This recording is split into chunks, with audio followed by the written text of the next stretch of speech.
Hey everybody, and welcome back to Twin Cherry Studio. I just got myself a brand new shiny Xbox Series S. Now, I was going to stay away from this console generation, but then I found out that RetroArch runs on Xbox. And you know me, I love anything that emulates. So I spent 250 quid on a brand new console to play old games on it. And today I'm going to show you how to do it as well.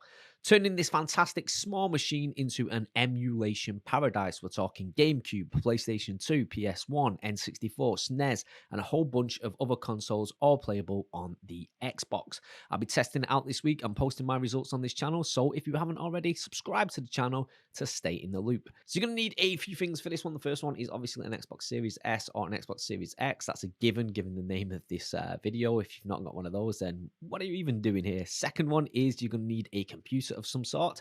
I'll be using Windows 11 for this. You can use all the programs that I use on this with Windows 10 and Windows 7, but it's going to be a bit different if you're using Mac OS X and Linux. You're going to have to source your own programs for that.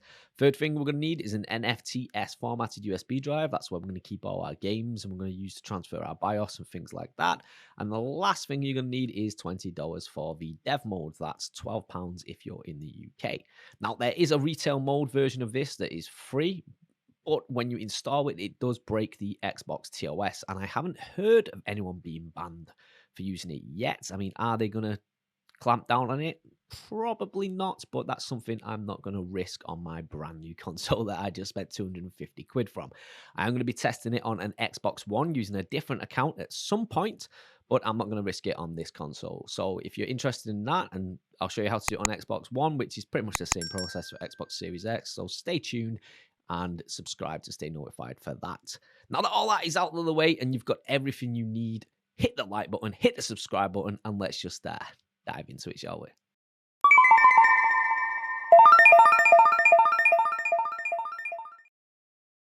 Okay, so we're going to start on the Xbox itself, and the first thing we're going to do is when we're on the Xbox main menu, or whatever they call it these days, the dashboard, press Y to search and type in dev mode on the keyboard. So dev space mode, and as you can see there, we've got two things here. We've got dev mode activation, which is for the Xbox One, and we've got the Xbox dev mode with the lovely picture of the Xbox Series S and the Xbox Series X. That is the one that you want. Click on that and click install all, and then we wait for that to install.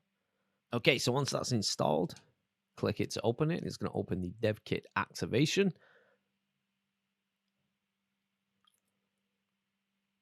Click next. So keep clicking next until you get to this screen here, which is the activate console screen. It will give you a little number here and a code. And then this is where we move over to the PC. Once you're at your PC, go to your browser. I use Microsoft Edge because obviously it's a Microsoft product. It's probably going to work best on the Microsoft browser. You can use whatever one that you want. Type in the URL.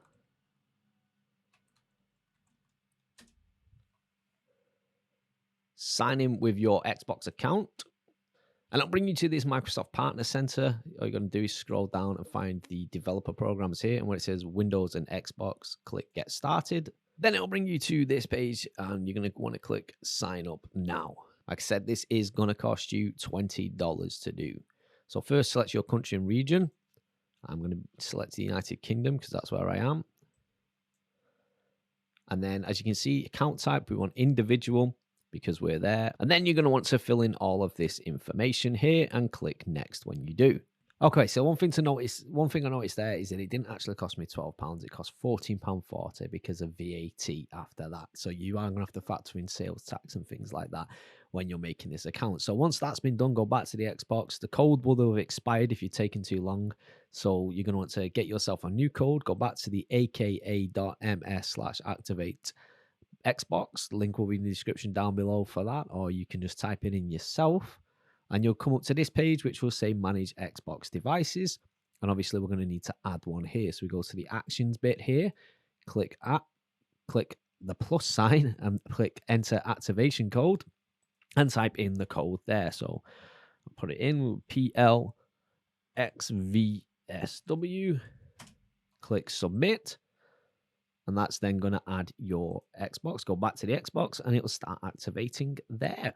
After that's done, it's going to bring you to this page to switch to developer mode. It's going to activate it. So I'm going to click the switch and restart. And then it's going to restart the Xbox. It's going to take a couple of minutes to do that. If you want to know how much it's going to cost in your area, I'll leave a link in the description down below to a website that will show you how much dev mode costs for your particular region. It does take a couple of minutes to switch it over to developer mode. So be a bit patient. I'm just going to fast forward this here through to the next section. Okay, so once all that is fired up and ready to go, we're going to want to connect to the internet next. If it does ask you about enabling advanced video settings, if you have a 4K TV, you're going to want to enable those so you can have the maximum resolution there. But what we're going to want to do is we're going to go to settings, click launch settings. Now you'd think it'd just carry over from your retail mode, but it doesn't because it's a completely different mode. So we're going to want to go to network settings, and you want to set up your wireless network like you would on the regular Xbox. If you're plugged in via Ethernet, it will automatically pick this up. So I'm just going to go ahead and log into my Wi-Fi now. And yes, my Wi-Fi is called the Big Dogs Wi-Fi. The next thing we want to do is go back to the home screen.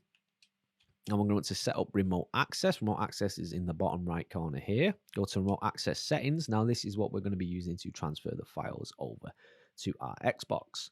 So we scroll down and we need to set a username and password. Now I've heard people say that it does work without a username and password, but a lot of people say that it doesn't.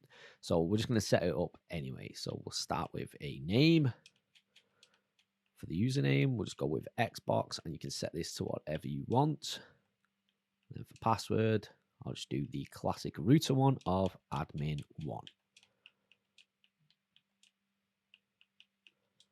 And just to make sure, I'm going to show the password to show that. Save. That's all set up. I'm going to want to make sure that enable Xbox device portal is there. It tells you what to put into your web browser.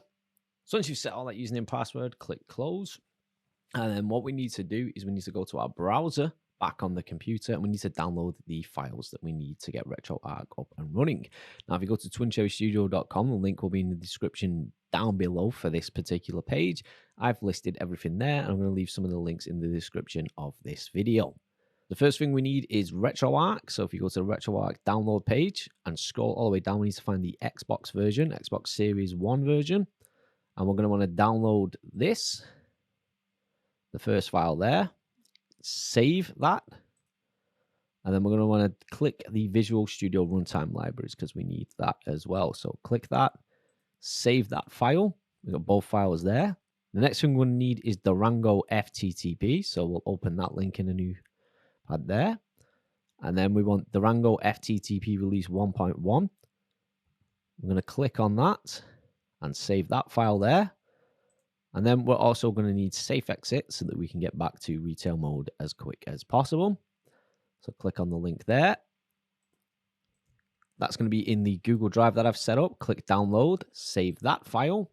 And the RetroArch folders that I have set up, this is just going to help you get some of the files set up for Dolphin and things like that. What won't be in here is going to be the BIOS and things like that, because sharing BIOS is illegal and I can't do that on here. Just like I can't tell you where to get the games from, I can't share BIOS files. That always illegal. And if I put that in the video, or if I put that on here, I would get copyright struck, and then I would have my channel taken down. Okay, so now we've got everything that we need here. We just need to unrar a couple of these things. So the first thing we need to do is the Durango. So I use 7-zip for this, or you can just click extract all. So let's get 7-zip to put it in its own folder. Same with safe exit. Go to 7-zip, get it to put it in its own folder. Link to 7-zip will be in the description down below. I do use 7-zip to do all my unzipping, unraring, and things like that. So we don't need this anymore. Just to keep things tidy. And there we have everything we need. So we need to go to our Xbox and find that remote access HTTPS thing from before and pop that into your browser.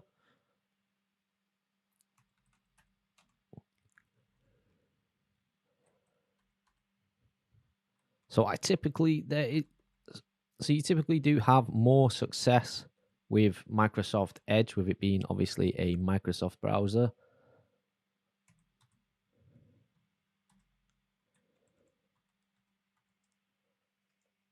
says your connection isn't private. Click advance and click continue. So we put Xbox and then the username was admin1. Sign in and now we have access to our Xbox. Okay, so now that we've got access to our Xbox, we're going to want to add RetroArch. So first we need to go to the bit where it says My Games and Apps, click Add, choose the file.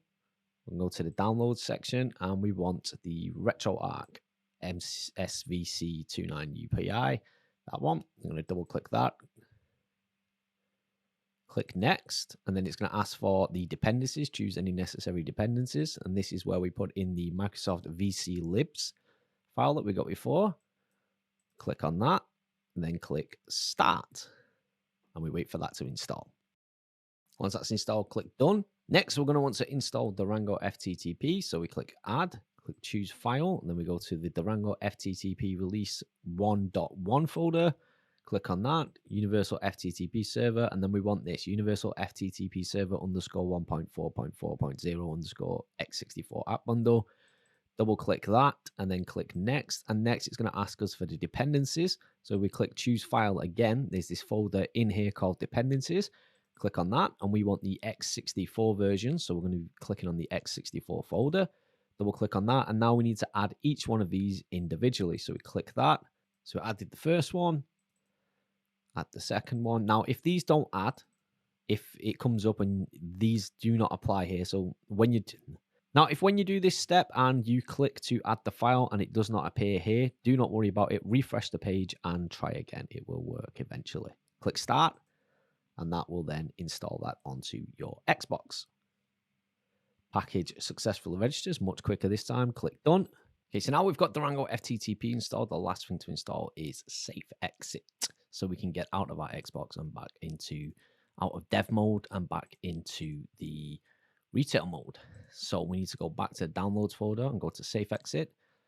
Click Safe Exit MXXI bundle there in the Safe Exit folder that we made earlier. Click Next, choose dependencies, and once again, there is a dependencies folder there. And as you can see, it's not going on, so we need to click out of this, refresh the page, click Add, choose the file, go back to Safe Exit, put that on, click Next, choose File, Dependencies, and they are adding this time, so we add each one differently.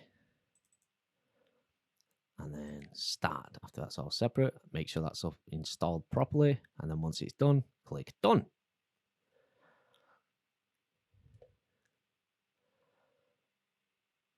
Okay, that's done there. Okay, so now we need to go back to the Xbox again, and we just need to do a couple more things before we launch RetroArch. So on this section here, you can now see that Durango FTTP is in the Games and Apps section, so it's RetroArch and Safe Exit. So what we want to do is we want to go to Durango FTTP, and we want to press the back button on the controller. So that's the select button as it would be on PlayStation. They've changed all the names and stuff. So the one with 2 squares on it, press that, and then go down to the bit where it says View Details. Go on that, and we want to change this from an app to a game.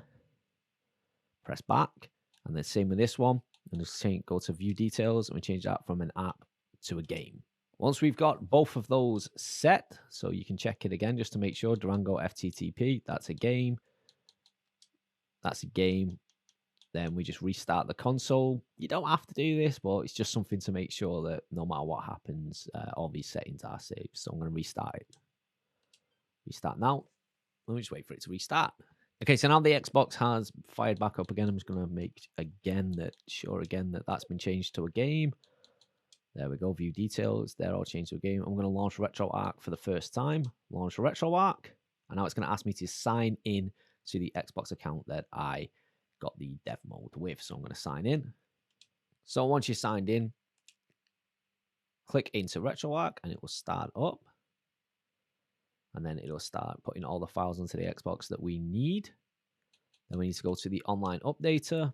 And you can see it's a bit janky at the minute, so we're just going to update the assets. And now we can see that it's not as pixelated anymore. And this is where we can just do a couple of updates. So we can update some shaders if we'd use them, overlays, databases. I'm going to click Update Databases, Update Cheats, Update Slang Shaders, Update the overlays, just in case I want to use any of them. And I'm going to update the controller profiles as well. So I'm just going to make sure that I just update everything here. And that's just to make sure like, you can choose not to update the cheats, but I like to use like action replay codes and things like that when I play old games, just so I can like breeze through them and stuff.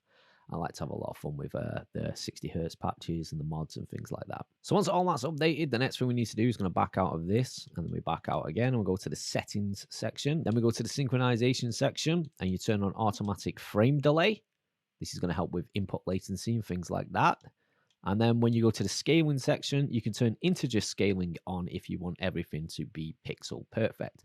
Now, what this does is it basically makes sure that the games are scaled correctly with your display. So if you have a game that's in 4:3, you're going to get black bars down the side, or 16:9 and you don't have a widescreen. Some of them, you will get some black bars around, but it will make sure that the aspect ratio is 100% perfect to the way it is supposed to be within the game. Now this is more of a preference setting. If you want it to just automatically just make everything full screen, then you can turn integer scaling off. But you may see that some of your games are stretched and things like that.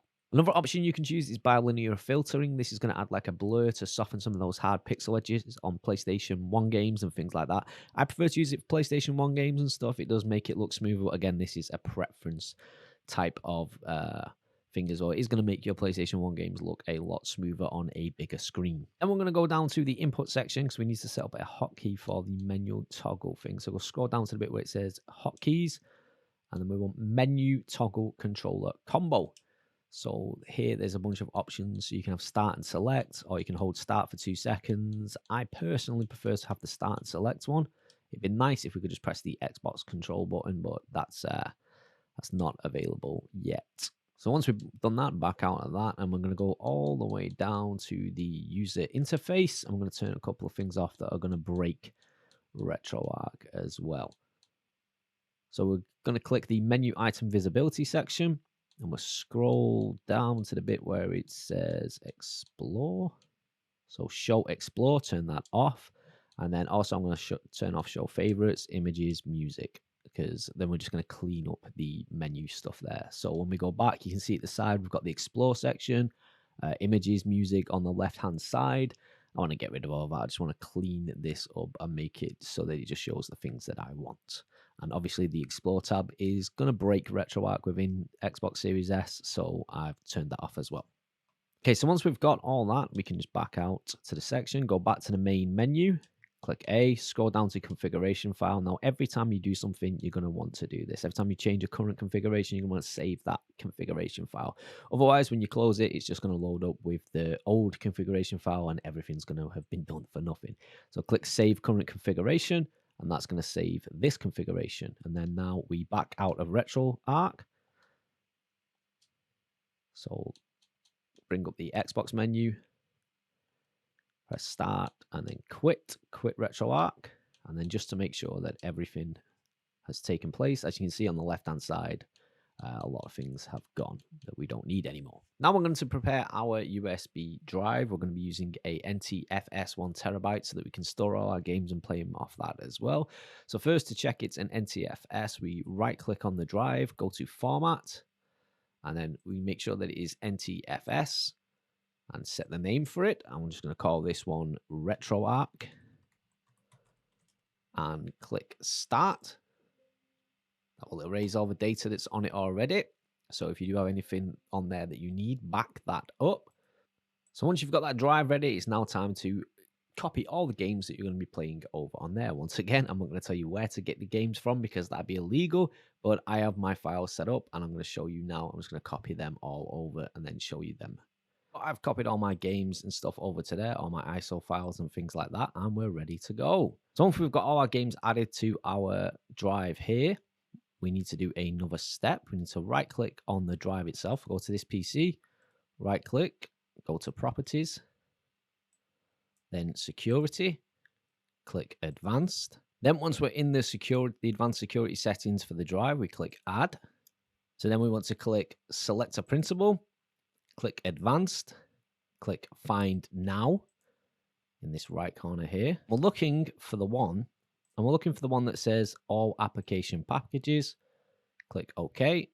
And then we're going to give it, and we're going to click OK again, and click OK again.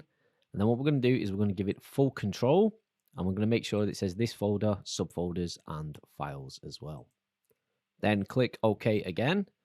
And then the final thing, we need to replace all child object permission entries with inheritable permission entries from this object, which is in the bottom there.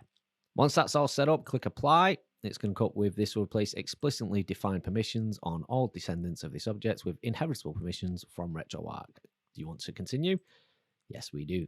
So you might get this error here as well, where it says an error occurred because failed to numerate. So just click continue. It has been done.